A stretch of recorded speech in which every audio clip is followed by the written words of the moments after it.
Ay qardaş, bəs deyirəm yoxdur da. Ay inan mənə, nə kartımda var, nə cibimdə var. Ay vəziyyətim çox pis.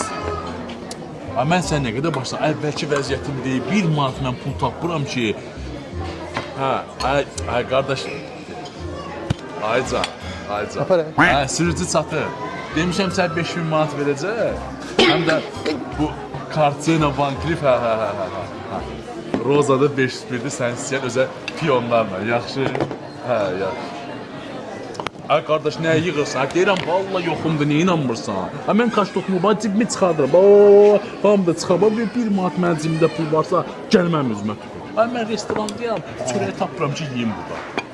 Dilənəcəm görüm kim mən burada yemək verəcək, ya afçantaz da xahiş edəcəm. Ay yoxumdur da qardaş. Apar. Ay bir dəqiqə qardaş, ay nə qalsan?